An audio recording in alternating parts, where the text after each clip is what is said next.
Welcome to the WRAL Daily Download. I'm Julian Grace, and today's deep dive conversation is with WRAL meteorologist Mike Mays. He's here to talk about some of the biggest hurricanes to impact North Carolina. Currently, the Atlantic hurricane season lasts from June 1st to November 30th. So, Mike, how likely is it that a hurricane can impact us this late into the season? In North Carolina, it's not likely at all. We've never had a hurricane hit North Carolina this late in the season. There are factors that have set up. We've got cold fronts that have come on by. It's cooled down the environment. It's cooled down the waters off our coasts. So it's hard, very, very difficult for a hurricane to ever make it to North Carolina. Oh, cool. So we have nothing to worry about. So it's fair to almost say almost impossible, right? Yeah. But knock on wood. Well, I mean, it's never happened, but then we talk about global warming and climate change and increased number of hurricanes and with warmer ocean waters. In the future, maybe you can never say that's impossible, but as of right now, it's not likely.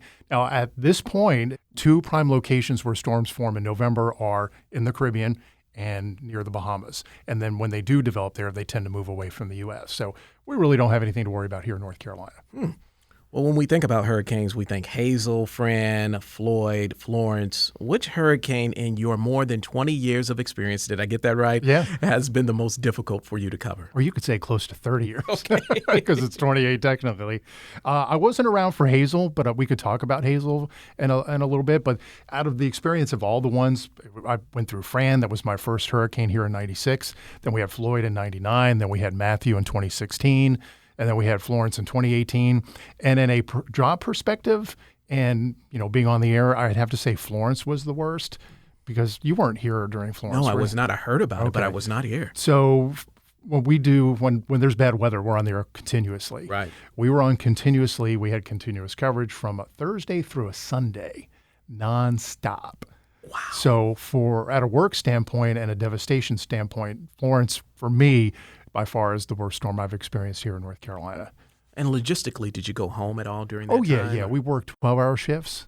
So after my 12 hours were up, go home, sleep, try to unwind, because when you're on the air constantly like that, your adrenaline is running. So when you're done, it's hard to ramp down from that. So you're consumed in the storm from that Thursday through Sunday. And that storm just stayed over the triangle for those 3 days. Yeah, right? it was something, well, not over the triangle, but over the southeastern part of the state. We were watching that storm, and it was one of the more troublesome storms because at one point the storm was supposed to plow right into North Carolina and come up here in Raleigh. And then it changed, how storms always change track. And so at one point it was supposed to come up here, and I'm thinking 80 to 90 mile per hour winds. What would that do to Raleigh? And so I'm thinking, please don't let that happen. But it didn't, and it ended up going toward Wilmington. But then when it got to our coast, it slowed down.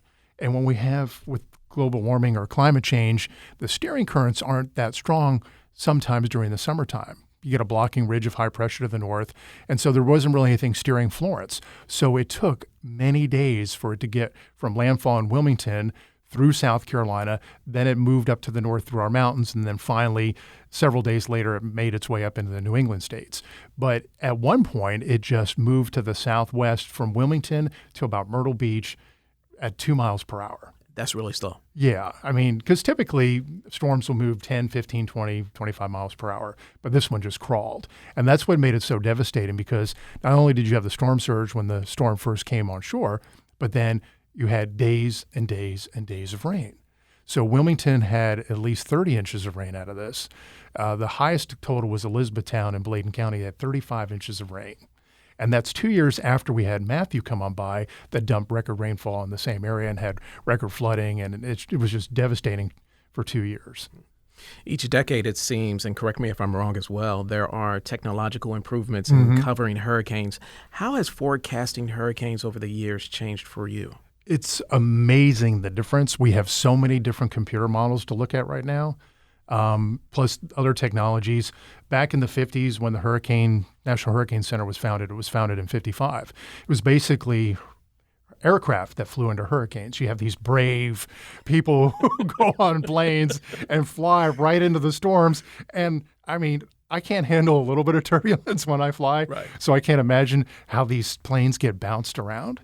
But these brave people fly into the storms. They drop what's called a drop sonde. It's a device that measures temperature, it measures barometric pressure, humidity, and wind. And all that data is radioed back to the aircraft because it'll fall through the storm and eventually land into the ocean. So at each level the atmosphere as it's dropping, it takes data. And all that data is plugged into computer models. And for years and years and years, that's basically all we had. Well, in recent times, we have now drones that will fly into hurricanes. There's one called the Global Hawk that can spend up to 8 hours flying through a hurricane and can reach levels where these aircraft can't. Does it matter the category? No, not that I have researched. Well, it could be a category 4 and this drone can fly through it. Yeah, you would. Well, I haven't done enough research. Okay. But I'm wondering, if the wind's that strong, if it can handle that. But maybe it's just like weaker storms.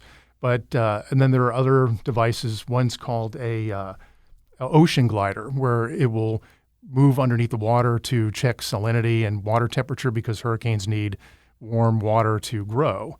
And so that data is used. And also there's something new over the past couple of years called a sail drone. And basically it's a device that sits on top of the water, and hopefully it's positioned well enough where a hurricane will pass right over it. With Fiona this year, one of the sail drones was deployed, and we actually had video on our newscast showing the 50-foot wave heights. So it will measure wave heights, it'll measure water temperature, air temperature, wind speed, and such. So you have more data. So we have a lot of data that's collected that goes into forecasting. You also have satellites. We have, satellites, we've had those for years, but there's microwave satellites that can peer into storms and gather data as well. So, which do you like to rely on the most? The satellites? Satellites and the model data.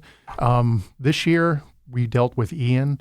And one thing to point out, we talk about the cone of uncertainty. The Hurricane Center issues forecasts, and they have that red line that shows where the storm's going.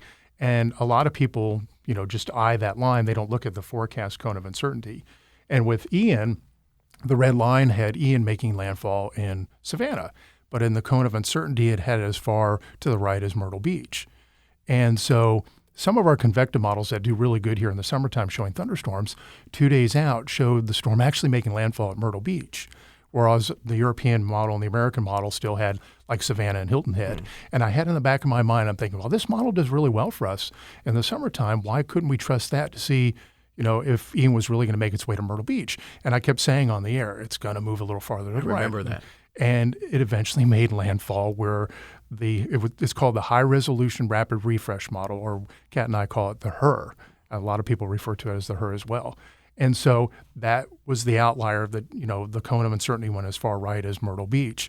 So it's important to note, and we need to get this point across better. I know I don't do as great of a job as I should, but just to emphasize this cone of uncertainty, and you know what I'm talking about because You've seen the forecast cone. Exactly. Storms can go as far left as, the left side of the cone or the right side of the cone. All right. Well, we will take a break right here. When we come back after the break, we will have more with WRAL meteorologist Mike Mays. And when we come back, Mike, I want to talk about why there are more hurricanes in the Atlantic than in the Pacific. We'll be right back.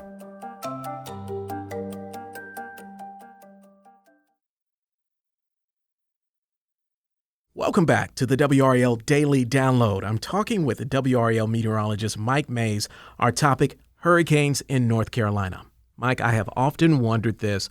Why are there more hurricanes in the Atlantic than in the Pacific? I'm wondering if you're picking up on a perception. Okay. Perhaps. Probably so. Because this year, they're ahead of us in the number of storms. Really? Yeah, they just finished with Roslyn, the R-named storm that hit Mexico. And we're just now in Lisa and Martin.